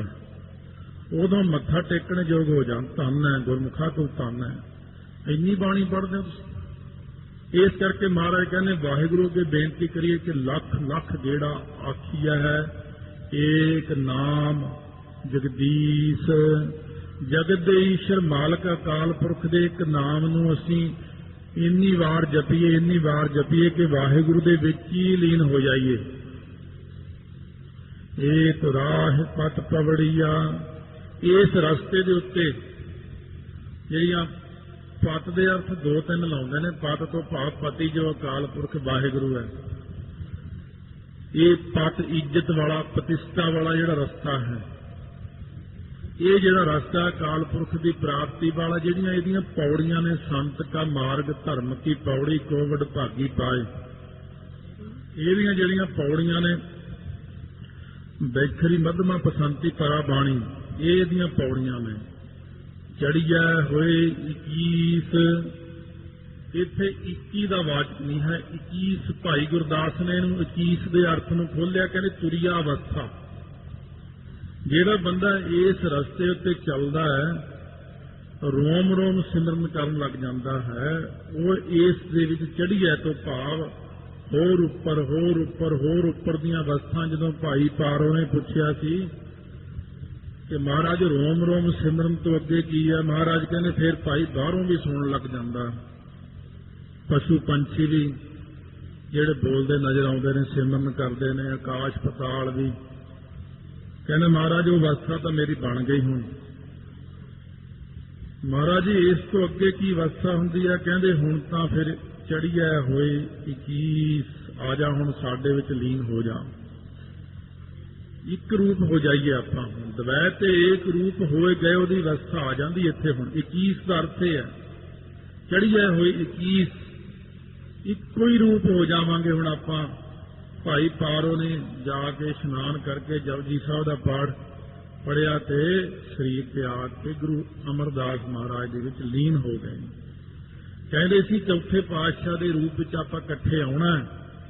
भाई पारो ने अपनी घोड़ी जिहड़ी भेजी सी महाराज कोल भी, मेरी घोड़ी कुछ मोहरां सीगियां, कुछ बस्तर सी, कोई होर चीज़ां, वो वाकई तीजे पातशाह ने गुरु रामदास नूं ही दित्ते सी। कहने लो आ घोड़ी तुसीं लै लो, ये ते सवार होना, आ लो तुसीं आ मोहरां भी ये तुहाडीआं ही ने, तुसीं ओह लै लो। भाव भाई पारो नूं अपने विच ही लीन कर लिया ते कहंदे सी सिੱਖੀ ਦਾ प्रचार इकट्ठे करांगे। ਜਿਹੜੇ ब्रह्म ਗਿਆਨੀ अकाल पुरख ਵਿੱਚ ਲੀਨ ਹੋ ਜਾਂਦੇ ਨੇ, ਉਹ ਵੀ ਗੁਰੂ ਗ੍ਰੰਥ ਸਾਹਿਬ ਦੇ ਵਿੱਚ ਹੀ ਲੀਨ ਨੇ, ਸਾਰੇ ਇਕੱਠੇ ਹੀ ਹੁੰਦੇ ਨੇ, ਇੱਕੋ ਹੀ ਥਾਂ ਤੇ ਹੁੰਦੇ ਨੇ, ਕੋਈ ਵੱਖਰੇਵਾ ਨਹੀਂ ਹੁੰਦਾ। ਸੁਣ ਗੱਲਾਂ ਆਕਾਸ਼ ਕੀ ਕੀਤਾ ਆਏ ਰੇਸ਼, ਆਕਾਸ਼ ਵਿੱਚ ਉੱਡਣ ਵਾਲੇ ਪੰਛੀਆਂ ਨੂੰ ਦੇਖ ਕੇ ਸੌਣ ਭਾਦੋਂ ਦੇ ਮਹੀਨੇ 'ਚ ਕੀੜਿਆਂ ਨੂੰ ਵੀ ਖੰਭ ਲੱਗ ਜਾਂਦੇ ਨੇ, ਇਹ ਵੀ ਉੱਡਦੇ ਨੇ, ਪਰ ਕਿੰਨੇ ਉੱਡਣਗੇ। ਹੰਸਾਂ ਦੇਖ ਤਰੰਦਿਆਂ ਬੱਗਾਂ ਪੇ ਆਇਆ ਚਾਓ, ਹੰਸਾਂ ਨੂੰ ਦੇਖ ਕੇ ਬਗਲਿਆਂ ਨੂੰ ਵੀ ਚਾਓ ਆ ਜਾਂਦਾ। ਉੜਦਿਆਂ ਪੰਛੀਆਂ ਨੂੰ ਦੇਖ ਕੇ ਕੁੱਕੜ ਨੂੰ ਵੀ ਚਾਓ ਆ ਜਾਂਦਾ ਕਿ ਮੈਂ ਵੀ ਉੱਡਾਂ। ਕੁੱਕੜ ਉੱਡ ਕੇ ਉਡਾਰੀ ਮਾਰਦਾ, ਰੂੜੀ ਤੇ ਜਾ ਬੈਠਦਾ। ਉੱਥੋਂ ਜੇ ਕਿਸੇ ਨੇ ਉਡਾਇਆ ਉਹਨੂੰ, ਉਹ ਉੱਡ ਕੇ ਵੱਧ ਤੋਂ ਵੱਧ ਕੋਠੇ ਦੇ ਬਨੇਰੇ ਤੇ ਜਾ ਬੈਠਦਾ। ਐਦੋਂ ਜ਼ਿਆਦਾ ਕੁੱਕੜ ਉੱਡ ਨਹੀਂ ਸਕਦਾ। ਇਸੇ ਪ੍ਰਕਾਰ ਜਿਹੜੇ ਲੋਕ ਰਿੱਧੀਆਂ ਸਿੱਧੀਆਂ ਪ੍ਰਾਪਤ ਕਰ ਲੈਂਦੇ ਨੇ, ਲੋਕਾਂ ਨੂੰ ਗਲਤ ਮਾਰਗ ਤੇ ਪਾਉਂਦੇ ਨੇ, ਆਪਣੀ ਸ਼ਕਤੀ ਦਾ ਪ੍ਰਦਰਸ਼ਨ ਕਰਦੇ ਨੇ, ਉਹ ਅੰਤ ਨੂੰ ਕੀ ਕਰਦੇ ਨੇ? ਰੂੜੀ ਤੇ ਜਾ ਬੈਠਣਗੇ। ਭਾਵ ਵਿਸ਼ਿਆਂ ਵਿਕਾਰਾਂ ਵਿੱਚ ਗਲਤਾਨ ਹੋ ਜਾਂਦੇ ਨੇ। ਜੇ ਉੱਥੋਂ ਮਾਰ ਪਈ, ਜੇ ਉੱਥੋਂ ਨਿਕਲ ਗਏ ਤਾਂ ਬਨੇਰਾ ਕੀ ਹੈ? ਸਵਰਗ। ਸਵਰਗਾਂ ਦੇ ਵਿੱਚ ਜਾ ਬਹਿੰਦੇ ਨੇ, ਉੱਥੋਂ ਮੌਜਾਂ ਮਾਣਦੇ ਨੇ, ਵਿਸ਼ੇ ਵਿਕਾਰ ਮਾਣ ਕੇ ਉਹਨਾਂ ਦੇ ਪੁੰਨ ਜਦੋਂ ਮੁੱਕ ਜਾਂਦੇ ਨੇ, ਉੱਥੋਂ ਨੌਖ ਰਾਜੇ ਵਾਂਗੂ ਫਿਰ ਧਰਤੀ ਤੇ ਸੁੱਟ ਦਿੰਦੇ ਨੇ। ਨੌਖ ਰਾਜਾ ਨੇ ਬੜੇ ਜਗ ਆਦਿਕ ਕਰਕੇ ਇੰਦਰ ਦੀ ਪਦਵੀ ਪ੍ਰਾਪਤ ਕਰ ਲਈ ਸੀਗਾ। ਉਹ ਨੌਖ ਨੂੰ ਇੱਕੋ ਇੱਛਾ ਸੀ ਕਿ ਇੰਦਰ ਦੀਆਂ ਜਿਹੜੀਆਂ ਰਾਣੀਆਂ ਨੇ ਜਾਂ ਪਰੀਆਂ ਨੇ ਉੱਥੇ ਮੈਂ ਜਾ ਕੇ ਉਹਨਾਂ ਦਾ ਪਤੀ ਬਣਾ, ਵੀ ਮੈਂ ਇੰਦਰ ਦੇਵਤਾ ਬਣ ਜਾਵਾਂ, ਇੰਦਰ ਦੀ ਪਦਵੀ ਲੈ ਲਵਾਂ। ਜਦੋਂ ਇੰਦਰ ਦੀ ਪਦਵੀ ਲੈ ਲਈ, ਹੁਣ ਇੰਦਰ ਦੀ ਪਾਲਕੀ ਉਹਨੇ ਕੀ ਕੀਤਾ, ਇੰਦਰ ਦੇਵਤੇ ਨੇ ਕਿਹਾ ਜਾ ਕੇ ਬ੍ਰਹਸਪਤੀ ਨੂੰ, ਕਹਿੰਦੇ ਮੈਂ ਇਹਦੀ ਪਦਵੀ ਤੋਂ ਕਿਵੇਂ ਲਾਹਾਂ। ਕਹਿੰਦੇ ਇਉਂ ਕਰ, ਨੌਖ ਰਾਜੇ ਨੂੰ ਆਖ ਵੀ ਮੈਂ ਪਾਲਕੀ ਵਿੱਚ ਬੈਠਣਾ ਤੇ ਮੇਰੀ ਪਾਲਕੀ ਰਿਸ਼ੀ ਮੁਨੀ ਚੱਕਣ। ਉਲਟ ਕੰਮ ਰਾਵਣ ਵਾਲਾ ਕੰਮ ਕਰਵਾਤਾ। ਰਿਸ਼ੀ ਮੁਨੀਆਂ ਨੇ ਪਾਲਕੀ ਚੱਕੀ, ਇਹ ਸਵਰਗਾਂ ਨੂੰ ਜਾ ਰਹੇ, ਜਦੋਂ ਰਸਤੇ ਵਿੱਚ ਉਹਨਾਂ ਨੂੰ ਹੈਂਟਰ ਮਾਰਨ ਲੱਗ ਪਿਆ, ਕੋੜੇ ਮਾਰੇ, ਜਲਦੀ ਚਲੋ ਜਲਦੀ ਚਲੋ। ਉਹ ਹੁਣ ਸੰਸਕ੍ਰਿਤ ਵਿੱਚ ਆਉਂਦਾ ਸਰਪ, ਉਹਦਾ ਮਤਲਬ ਜਲਦੀ ਕਰੋ ਜਲਦੀ ਕਰੋ। ਇੱਕ ਰਿਸ਼ੀ ਨੂੰ ਜਦੋਂ ਬੜੀ ਤਕਲੀਫ ਹੋਈ, ਉਹ ਕਹਿੰਦਾ ਅਸੀਂ ਕਿਉਂ ਸਰਪ, ਤੂੰ ਹੀ ਸੱਪ ਬਣ ਜਾ ਕੇ। ਉੱਥੇ ਹੀ ਥੱਲੇ ਧਰਤੀ ਤੇ ਡਿੱਗ ਪਿਆ ਤੇ ਸੱਪ ਬਣ ਗਿਆ, ਟੇਡੀਆਂ ਜੂਨਾਂ 'ਚ ਪੈ ਗਿਆ। ਸੋ ਮਹਾਰਾਜ ਕਹਿੰਦੇ ਜਦੋਂ ਵੀ ਇਹ ਜਿਹੇ ਕੁੱਕੜ ਜਿਹੜੇ ਹੁੰਦੇ ਨੇ ਨਾ, ਮਾੜੀ ਮੋਟੀ ਕਰਕੇ ਥੋੜੀ ਬਹੁਤ ਦਾਨ ਪੁੰਨ ਕਰਕੇ ਜੇ ਸਵਰਗਾਂ ਨੂੰ ਵੀ ਚਲੇ ਜਾਣ ਤਾਂ ਵੀ ਉਹ ਧਰਤੀ ਦੇ ਉੱਤੇ ਆ ਕੇ ਡਿੱਗ ਪੈਂਦੇ ਨੇ। ਇਹ ਮਾੜੇ ਮੋਟੇ ਉਹਨਾਂ ਨੂੰ ਲੱਗੇ ਹੁੰਦੇ ਨੇ ਖੰਭ। ਸੁਣ ਗੱਲਾਂ ਆਕਾਸ਼ ਕੀ, ਆਕਾਸ਼ ਅਸਲ 'ਚ ਦਸਮ ਦੁਆਰ, ਇਹਦੇ ਅੰਤਰੀ ਭਾਗ ਤਾਂ ਹੋਰ ਹੁੰਦੇ ਨੇ, ਦਸਮ ਦੁਆਰ ਹੁੰਦਾ। ਦਸਮ ਦੁਆਰ ਵਿੱਚ ਪਹੁੰਚੇ ਹੋਏ ਜਿਹੜੇ ਮਹਾਨ ਪੁਰਸ਼ ਨੇ, ਜਿਨ੍ਹਾਂ ਦੀ ਅਵਸਥਾ ਬ੍ਰਹਮ ਗਿਆਨ ਤੱਕ ਚਲੀ ਗਈ ਹੈ, ਉਹ ਜਿਵੇਂ ਮਹਾਰਾਜ ਨੇ ਬਚਨ ਕੀਤਾ, ਹਰ ਜੀ ਗੁਫਾ ਅੰਦਰ ਰੱਖ ਕੇ ਬਾਜਾ ਪੜਨ ਵਜਾਇਆ ਬਾਜਾ ਪਾਉਣ, 9 ਦੁਆਰੇ ਪ੍ਰਗਟ ਕੀਏ, 10ਵਾਂ ਗੁਪਤ ਦੁਆਰਾ ਗੁਰਦੁਆਰਾ ਲਾਇ ਭਾਵਨੀ, ਇੱਕ ਨਾ 10ਵਾਂ ਦੁਆਰ ਦਿਖਾਤਾ ਹੈ, ਅਨੇਕ ਰੂਪ ਨਾਉ ਨਵ ਨਿਤ, ਇਸ ਦਾ ਅੰਤ ਮ ਜਾਈ ਪਾਇਆ, ਕਹਿ ਨਾਨਕ ਹਰ ਪਿਆਰਾ ਜੀ ਗੁਫਾ ਅੰਦਰ ਰੱਖ ਕੇ ਬਾਜਾ ਪੜਨ ਵਜਾਇਆ। ਉਸ ਅਵਸਥਾ ਵਿੱਚ ਜਿਹੜੇ ਗੁਰਮੁਖ ਪਿਆਰੇ ਚਲੇ ਜਾਂਦੇ ਨੇ, ਉਹਨਾਂ ਦੀਆਂ ਗੱਲਾਂ ਸੁਣ ਸੁਣ ਕੇ ਕਿ ਮੈਂ ਸ਼ੁੱਧ ਹੋ ਗਿਆ, ਮੈਂ ਬ੍ਰਹਮ ਰੂਪ ਹੋ ਗਿਆ, ਮੈਂ ਨਿਰਵਿਕਾਰ ਹੋ ਗਿਆ। ਫਿਰ ਕਈ ਜਿਹੜੇ ਕੀੜਿਆਂ ਵਰਗੇ ਨੇ ਨਾ, ਨਕਲੀ ਬਣੇ ਹੁੰਦੇ ਨੇ ਬ੍ਰਹਮ ਗਿਆਨੀ, ਉਹ ਵੀ ਉਹੀਆਂ ਜਿਹੀਆਂ ਗੱਲਾਂ ਮਾਰਨ ਲੱਗ ਜਾਂਦੇ ਨੇ। ਉਹਨਾਂ ਕੋਲੋਂ ਪਹਿਲਾਂ ਸੁਣ ਲੈਂਦੇ ਨੇ, ਸੁਣ ਸੁਣ ਕੇ ਉਹ ਵੀ ਲੋਕਾਂ ਨੂੰ ਕਹਿੰਦੇ ਮੈਂ ਵੀ ਬ੍ਰਹਮ ਰੂਪ ਹਾਂ, ਮੈਂ ਵੀ ਇਸ ਤਰ੍ਹਾਂ ਹਾਂ, ਮੈਂ ਵੀ ਇਸ ਤਰ੍ਹਾਂ, ਬਹੁਤ ਸਾਰੀਆਂ ਗੱਲਾਂ ਮਾਰ ਕੇ ਉਹਨਾਂ ਕੀੜਿਆਂ ਨੂੰ ਰੀਸ ਆ ਜਾਂਦੀ ਹੈ। ਇਹਨਾਂ ਨੇ ਤਾਂ ਖੰਭ ਜਿਹੜੇ ਲਾਏ ਨੇ ਪ੍ਰੋਕਸ਼ ਗਿਆਨ ਤੇ ਅਪਰੋਕਸ਼ ਗਿਆਨ ਦੇ ਖੰਭ ਲੱਗੇ ਨੇ ਬ੍ਰਹਮ ਗਿਆਨੀ ਨੂੰ। ਪਰ ਜਿਹੜਾ ਸਧਾਰਨ ਵਿਅਕਤੀ, ਉਹਦੇ ਕੋਲ ਕਿਹੜੇ ਖੰਭ ਨੇ? ਉਹਦੇ ਕੋਲ ਤਾਂ ਲਾਲਚ ਹੈ, ਵਿਸ਼ੇ ਵਿਕਾਰ ਨੇ। ਉਹ ਤਾਂ ਆਪਣੇ ਵਿਸ਼ਿਆਂ ਦੀ ਪੂਰਤੀ ਵਾਸਤੇ ਕੀੜਾ ਜਿਹੜਾ ਉੱਡਣ ਦਾ ਯਤਨ ਕਰਦਾ ਲੋਕਾਂ ਵਿੱਚ। ਪਰ ਮਹਾਰਾਜ ਸੱਚੇ ਪਾਤਸ਼ਾਹ ਕਹਿੰਦੇ ਇਉਂ ਗੱਲਾਂ ਬਾਤਾਂ ਨਾਲ ਬ੍ਰਹਮ ਗਿਆਨੀ ਨਹੀਂ ਬਣਿਆ ਜਾਂਦਾ, ਵੀ ਉਹ ਬ੍ਰਹਮ ਗਿਆਨੀ ਦੀਆਂ ਗੱਲਾਂ ਸੁਣ ਲੀਆਂ ਤੇ ਉਹ ਜਿਹੇ ਆਸਣ ਲਾ ਲਿਆ, ਉਹ ਜਿਹੇ ਚਿੱਟੇ ਕੱਪੜੇ ਪਾ ਲਏ, ਫਿਰ ਮੱਥੇ ਟਿਕਾਉਣ ਲੱਗ ਪਏ, ਫਿਰ ਹੋਰ ਉਹਨਾਂ ਵਰਗੀਆਂ ਗੱਲਾਂ ਕਰੀ ਜਾਣਗੇ ਜਾਣ ਕੇ। ਉਸ ਤਰ੍ਹਾਂ ਮਾਲਾ ਫੜਨਗੇ, ਜਿਵੇਂ ਜਿਵੇਂ ਉਹਨਾਂ ਦੇ ਐਕਸ਼ਨ ਸੀ ਸਾਰੇ ਨੋਟ ਕਰ ਲੈਂਦੇ, ਜਿਵੇਂ ਜਿਵੇਂ ਉਹ ਬੋਲਦੇ ਸੀ ਉਹ ਨੋਟ ਕਰ ਲੈਂਦੇ ਨੇ, ਬਿਲਕੁਲ ਸੇਮ ਉਹਨਾਂ ਦੀ ਕਟਿੰਗ ਕਰਕੇ ਉਸੇ ਤਰ੍ਹਾਂ ਹੀ ਬਣ ਜਾਂਦੇ ਨੇ। ਦੇਖਣ ਵਾਲਾ ਭੁਲੇਖਾ ਖਾ ਜਾਂਦਾ ਹੈ। ਕਿਉਂ? ਕੀੜੇ ਜਿਹੜੇ ਉੱਡਣ ਦਾ ਯਤਨ ਕਰਦੇ, ਚਿੱਟੇ ਚੋਲੇ ਪਾ ਕੇ ਥਾਂ ਥੱਲੇ ਡਿੱਗਦੇ ਨੇ ਆ ਕੇ। ਮਹਾਰਾਜ ਕਹਿੰਦੇ ਅਸਲ ਵਿੱਚ ਜਿਹੜੀਆਂ ਜਿਹੜੇ ਆਕਾਸ਼ ਸਿੱਧਾ ਆਕਾਸ਼ ਵਿੱਚ ਵਰਤਣ ਵਾਲੇ ਬ੍ਰਹਮ ਗਿਆਨੀ ਹੁੰਦੇ ਨੇ, ਉਹ ਅਵਸਥਾ ਨੂੰ ਗੱਲਾਂ ਨਾਲ ਨਹੀਂ ਪਾਇਆ ਜਾ ਸਕਦਾ। ਇਸ ਤਰ੍ਹਾਂ ਜੇ ਕੋਈ ਕਹੇ ਮੈਂ ਗੱਲਾਂ ਬਾਤਾਂ ਨਾਲ ਅਵਸਥਾ ਪ੍ਰਾਪਤ ਕਰਾਂ, ਨਾਨਕ ਨਦਰੀ ਪਾਈ ਹੈ ਕੂੜਾ ਠੀਸ। ਇਹ ਝੂਠਿਆਂ ਲੋਕਾਂ ਦੀਆਂ ਝੂਠੀਆਂ ਠੀਸਾਂ ਤੋਂ ਭਾਵ ਗੱਪਾਂ ਨੇ। ਜਿਹੜੇ ਕੂੜੇ ਲੋਕ ਨੇ ਉਹ ਕੂੜੀਆਂ ਗੱਪਾਂ ਮਾਰਦੇ ਨੇ ਕਿ ਸਾਡੀ ਅਵਸਥਾ ਬਣ ਗਈ ਹੈ, ਹਮ ਵੀ ਬ੍ਰਹਮ ਗਿਆਨੀ ਹੈ, ਹੁਣ ਸਾਨੂੰ ਵੀ ਬ੍ਰਹਮਾ ਨਾਮ ਆਉਂਦਾ ਹੈ, ਤੇ ਅੱਜ ਮੈਨੂੰ ਫਲਾਣੇ ਦੇ ਦਰਸ਼ਨ ਹੋਏ। ਗਪੌੜ ਬੜੀ ਛੱਡਦੇ ਸਨ। ਗੁਰੂ ਨਾਨਕ ਦੇਵ ਮਹਾਰਾਜ ਸੱਚੇ ਪਾਤਸ਼ਾਹ ਨੇ ਇੱਕ ਦਾ ਪਾਜ ਉਘੇੜਿਆ ਸੀ ਹਰਿਦੁਆਰ ਜਾ ਕੇ, ਉਹ ਵੀ ਐਂ ਕਰਦਾ ਸੀ। ਬੜੇ ਲੋਕ ਉਹਦੇ ਅੱਗੇ ਬੈਠੇ, ਕਿੰਨੀ ਦੇਰ ਉਹਨੇ ਅੱਖਾਂ ਹੀ ਨਾ ਖੋਲੀਆਂ। ਮਹਾਰਾਜ ਕਹਿੰਦੇ ਮਰਦਾਨਿਆ ਤੈਨੂੰ ਤਮਾਸ਼ਾ ਦਿਖਾਉਣੇ ਆ ਜਾ। ਉਹਲੇ ਲੋਕ ਕੇ ਬੈਠ ਗਏ ਦਰਖਤ ਦੇ, ਕਹਿੰਦੇ ਦੇਖੀ ਚੱਲ ਹੁਣ ਕੀ ਕੀ ਬੋਲਦਾ ਹੈ। ਅੱਖਾਂ ਖੋਲੀਆਂ, आज हमको शिव के दर्शन हुए, आज हम ब्रह्म लोक में गए, आज हम ऐसे गए करदा रहा। बड़ी दुनिया ने मत्था टेकिया। उस वक्त गुरु नानक देव महाराज सच्चे पातशाह उठ के ਉਹਦੇ ਕੋਲ ਆ ਗਏ, ਕਹਿੰਦੇ ਤੁਸੀਂ ਤਾਂ ਬੜੇ ਪਹੁੰਚੇ ਹੋਏ ਹੋ, ਤੁਸੀਂ ਤਾਂ शिव लोक ਦੀਆਂ ਗੱਲਾਂ ਕਰਦੇ ਹੋ, ब्रह्म लोक ਦੀਆਂ ਗੱਲਾਂ ਕਰਦੇ ਹੋ, ਬੜੀ ਪਹੁੰਚੀ ਹਸਤੀ ਹੋ। ਫਿਰ ਮਹਾਰਾਜ ਸੱਚੇ ਪਾਤਸ਼ਾਹ ਨੇ ਤਾਂ ਪਾਜ ਉਘੇੜਿਆ, ਫਿਰ ਚਰਨੀ ਪੈ ਗਿਆ। ਮਹਾਰਾਜ ਕਹਿੰਦੇ ਕਿਉਂ ਦੁਨੀਆ ਨੂੰ ਠੱਗਦੇ ਹੋ, ਕਿਉਂ ਪਖੰਡ ਕਰਦੇ ਹੋ? ਆਪ ਵੀ ਸਿੱਧੇ ਰਾਹ ਲੱਗ ਤੇ ਲੋਕਾਂ ਨੂੰ ਵੀ ਲਾ, ਆਪ ਵੀ ਰਾਮ ਰਾਮ ਜਪਿਆ ਕਰ ਭਲਿਆ ਲੋਕਾਂ, ਤੇ ਲੋਕਾਂ ਨੂੰ ਵੀ ਰਾਮ ਰਾਮ ਜਪਣ ਲੱਗ। ਕਿਉਂ ਠੱਗਦਾ ਦੁਨੀਆ ਨੂੰ? ਇਸ ਕਰਕੇ ਗੁਰੂ ਨਾਨਕ ਦੇਵ ਜੀ ਨੇ ਕਈਆਂ ਦੇ ਭਾਂਡੇ ਫੋੜੇ ਜਾ ਕੇ ਤੇ ਫਿਰ ਸਿੱਧੇ ਰਾਹ ਵੀ ਲਾਏ। ਮਹਾਰਾਜ ਕਹਿੰਦੇ ਨਾਨਕ ਨਦਰੀ ਪਾਈ ਹੈ।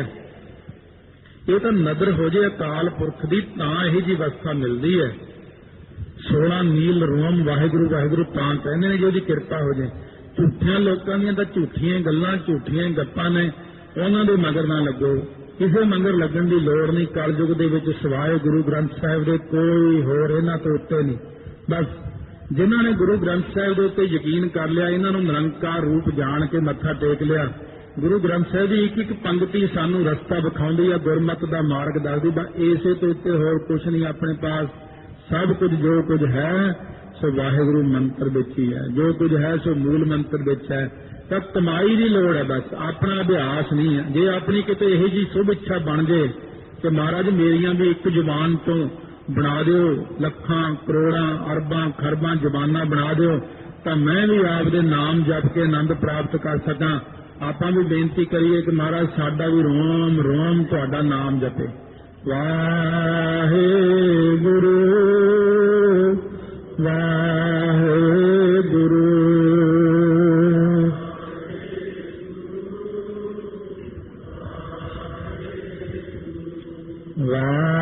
ਵਾਹਿਗੁਰੂ ਵਾਹਿਗੁਰੂ।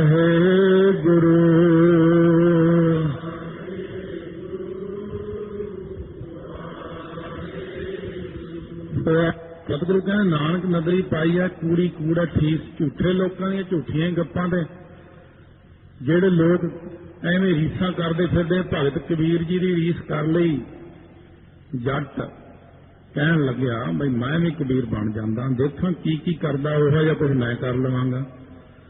ਲੁਕ ਛਿਪ ਕੇ ਜੱਟ ਨੇ ਦੇਖਿਆ ਕਬੀਰ ਕੀ ਕੀ ਕਿਰਿਆ ਕਰਦਾ। ਕੱਲ ਵੀ ਆਪਾਂ ਸੁਣਿਆ ਸੀ ਨਾ, ਸੁਣ ਗੱਲਾਂ ਆਕਾਸ਼ ਕੀ ਕੀਤਾ ਆਈ ਰੀਸ। ਵੱਡਿਆਂ ਪੁਰਸ਼ਾਂ ਦੀਆਂ ਗੱਲਾਂ ਸੁਣ ਕੇ ਕੀੜਿਆਂ ਨੂੰ ਰੀਸ ਆ ਗਈ, ਜੱਟ ਨੂੰ ਵੀ ਰੀਸ ਆ ਗਈ ਕਬੀਰ ਬਣਨ ਦੀ। ਕਬੀਰ ਜੀ ਅੰਤਰਜਾਮੀ, ਉਹਨਾਂ ਨੂੰ ਪਤਾ ਲੋਕੇ ਦੇਖਦਾ, ਇਹਨੂੰ ਸਿਖਾਈਏ ਸਬਕ। ਕਬੀਰ ਜੀ ਦੇ ਤਾਂ ਪਰਿਵਾਰ ਹੀ ਸਾਰਾ ਆਗਿਆਕਾਰੀ ਹੈ, ਜੋ ਮਰਜ਼ੀ ਕਹਿ ਦੇਣ। ਕਬੀਰ ਜੀ ਆਵਾਜ਼ ਮਾਰਦੇ, ਲੋਈ ਬਾਹਰੋਂ ਮਿੱਟੀ ਪੱਟ ਕੇ ਲਿਆ। ਸਤ ਬਚਨ ਜੀ ਉਹਨੇ ਨਹੀਂ ਪੁੱਛਣਾ ਕੀ ਕਰਨੀ ਹੈ, ਇਹਨੂੰ ਕੁੱਟ ਦੇ ਥਾਪੀ ਨਾਲ, ਕੁੱਟ ਕੇ ਹੋਰ ਬਰੀਕ ਕਰਦੇ, ਹੋਰ ਬਰੀਕ ਕਰਦੇ। ਇਹਨੂੰ ਚੁੰਨੀ ਲੈ ਕੇ ਕੱਪੜ ਛਾਣ ਕਰਦੇ, ਕੱਪੜ ਛਾਣ ਕਰ ਦਿੱਤੀ। ਹੁਣ ਕੀ ਕਰਾਂ? ਕਹਿੰਦੇ ਦੇਸੀ ਘਿਓ ਹੈ? ਕਹਿੰਦੇ ਹਾਂ, ਇਹਦੇ ਚ ਪਾ ਕੇ ਨਾ ਕੋਠੇ ਤੇ ਲਿਪ ਕੇ ਆਇਆ, ਲੇਪ ਬਣਾ ਕੇ। ਕਹਿੰਦੇ ਕਿਉਂ ਜੀ? ਅੱਗੇ ਕਿਉਂ ਜੀ ਤਾਂ ਨਹੀਂ ਕਹਿੰਦੇ, ਕਹਿੰਦੇ ਕਿਉਂਕਿ ਬਰਸਾਤ ਆਉਣ ਵਾਲੀ ਹੈ, ਅਸਮਾਨ ਵਿੱਚ ਤਾਂ ਕੋਈ ਬੱਦਲ ਵੀ ਨਹੀਂ ਹੈ ਨਹੀਂ। ਪਰ ਉਹਨਾਂ ਨੇ ਤਾਂ ਸਤ ਬਚਨੀ ਕਹਿਣਾ ਸਿੱਖਿਆ ਹੋਇਆ। ਜੱਟ ਕਹਿੰਦਾ ਅੱਛਾ ਇਹ ਤਰੀਕਾ ਹੈ ਕਬੀਰ ਬਣਨ ਦਾ। ਕਹਿੰਦਾ ਮੈਂ ਵੀ ਘਰੇ ਜਾ ਕੇ ਇਹੀ ਕਰਦਾ। ਸੁਣ ਗੱਲਾਂ ਆਕਾਸ਼ ਕੀ ਕੀਤਾ ਆਈ ਰੀਸ, ਨਾਨਕ ਨਦਰੀ ਪਾਈ ਆ ਕੂੜੀ ਕੂੜਾ ਠੀਸ। ਹੁਣ ਝੂਠਿਆਂ ਲੋਕਾਂ ਦੀਆਂ ਝੂਠੀਆਂ ਗੱਪਾਂ ਨੇ। ਹੁਣ ਜਾ ਕੇ ਕਹਿਣ ਲੱਗਿਆ ਵੀ ਆਪਣੀ ਪਤਨੀ ਨੂੰ ਕਹਿੰਦੇ ਬਾਹਰੋਂ ਮਿੱਟੀ ਲਿਆਓ ਪੱਟ ਕੇ। ਉਹ ਕਹਿੰਦੀ ਕੀ ਮਿੱਟੀ ਸਿਰ 'ਚ ਮਾਰਨੀ, ਮਿੱਟੀ ਆਪਾਂ ਕੀ ਕਰਨੀ ਹੈ? ਉਹ ਕਹਿੰਦਾ ਤੁਸੀਂ ਸਤ ਬਚਨ ਤਾਂ ਕਹੋ, ਫਿਰ ਦੇਖੋ ਆਪਣੀ ਕਿੰਨੀ ਚੜ੍ਹਦੀ ਕਲਾ ਹੁੰਦੀ ਹੈ। ਉਹ ਕਹਿੰਦੇ ਚੱਲ ਲੈ ਆਓ। ਨਹੀਂ ਹੈ ਕੁੱਟਤੀ ਮਿੱਟੀ, ਕਹਿੰਦੇ ਕੱਪੜ ਛਾਣ ਕਰੋ। ਥੋੜਾ ਜਿਹਾ ਸੋਚਣ ਲੱਗ ਪਈ, ਇਹ ਪੁੱਠੀਆਂ ਗੱਲਾਂ ਕਿਉਂ ਕਰਨ ਲੱਗ ਪਿਆ? ਕਹਿੰਦੇ ਹੁਣ ਸਵਾਮੀ ਜੀ ਕੀ ਕਰੀਏ? ਕਹਿੰਦੇ ਬਰਸਾਤ ਆ ਰਹੀ ਹੈ, ਉੱਤੇ ਦੇਖੋ ਬੱਦਲ ਆ ਰਿਹਾ ਹੈ, ਇਹ 'ਚ ਦੇਸੀ ਘਿਓ ਪਾਓ। ਉਹ ਕਹਿੰਦੇ ਦੇਸੀ ਘਿਓ ਤਾਂ ਖਾਣ ਨੂੰ ਨਹੀਂ ਮਿਲਦਾ, ਤੁਸੀਂ ਮਿੱਟੀ 'ਚ ਪਵਾਈ ਜਾਂਦੇ ਹੋ। ਜਾ ਕੇ ਆਪਣੇ ਲੜਕਿਆਂ ਨੂੰ ਕਹਿਣ ਲੱਗੀ ਤੁਹਾਡੇ ਪਿਤਾ ਦੇ ਤਾਂ ਦਿਮਾਗ 'ਚ ਨੁਕਸ ਪੈ ਗਏ, ਇਹਨੂੰ ਬੰਨ੍ਹ ਲਓ ਸੰਗਲਾਂ ਨਾਲ, ਕਿਉਂਕਿ ਇਹ ਕਹਿੰਦਾ ਵੀ ਮਿੱਟੀ 'ਚ ਦੇਸੀ ਘਿਓ ਪਾਉਣਾ। ਉਹਨੂੰ ਬੰਨ੍ਹ ਲਿਆ ਸੰਗਲਾਂ ਨਾਲ। ਕਿੰਨੇ ਦਿਨ ਉਹ ਸੰਗਲਾਂ ਨਾਲ ਬੰਨ੍ਹਿਆ ਰਿਹਾ। ਉਹ ਕਹੇ ਮੈਂ ਪਾਗਲ ਨਹੀਂ ਹਾਂ, ਉਹ ਕਹਿੰਦੇ ਤੂੰ ਪਾਗਲ ਹੈ, ਮਿੱਟੀ 'ਚ ਕੌਣ ਦੇਸੀ ਘਿਓ ਪਾਉਂਦਾ? ਬੱਦਲ ਕਿੱਥੇ ਨੇ ਅਸਮਾਨ 'ਚ ਜਿਹੜਾ ਤੂੰ ਕਹਿੰਦਾ ਬੱਦਲ ਹੈ? ਹੁਣ ਕਬੀਰ ਜੀ ਤੁਰੇ ਫਿਰਦੇ ਉੱਥੇ ਪਹੁੰਚ ਕੇ ਜਾ ਦੇਖਿਆ, ਜਾ ਕੇ ਕਹਿੰਦੇ ਵੀ ਆਪਾਂ ਆਪਣੇ ਪਿਤਾ ਨੂੰ ਬੰਨਿਆ। ਕਹਿੰਦੇ ਜੀ ਇਹਦੇ ਦਿਮਾਗ 'ਚ ਨੁਕਸ ਪੈ ਗਿਆ ਤਾਂ ਬੰਨਿਆ। ਕਬੀਰ ਜੀ ਕਹਿੰਦੇ ਇਹਨੂੰ ਕੋਈ ਨੁਕਸ ਨਹੀਂ, ਖੋਲ ਦਿਓ। ਕਹਿੰਦੇ ਕਿ ਇਹ ਤਾਂ ਮੇਰੀ ਰੀਸ ਕਰਦਾ। ਫਿਰ ਕਬੀਰ ਜੀ ਨੇ ਸਾਰੀ ਗੱਲ ਦੱਸੀ। ਕਹਿੰਦੇ ਅਸਲ ਵਿੱਚ ਭਾਈ ਜਿਹੜੀ ਬਖਸ਼ਿਸ਼ ਹੁੰਦੀ ਹੈ ਉਹ ਤਾਂ ਨਦਰੀ ਪਾਈ ਹੈ। ਜੇ ਅਕਾਲ ਪੁਰਖ ਦੀ ਨਦਰ ਹੋ ਜਾਵੇ ਤਾਂ ਬਖਸ਼ਿਸ਼ ਮਿਲਦੀ ਹੈ। ਕਹਿੰਦੇ ਇਹ ਜਿਹੇ ਲੋਕ ਜਿਹੜੇ ਕੀੜਿਆਂ ਵਾਂਗੂ ਸਾਡੀ ਰੀਸਾਂ ਕਰਦੇ ਨੇ, ਬ੍ਰਹਮ ਗਿਆਨੀ ਨਕਲੀ ਬਣਦੇ ਨੇ, ਇਹਨਾਂ ਨੂੰ ਕੁਝ ਨਹੀਂ ਮਿਲਦਾ।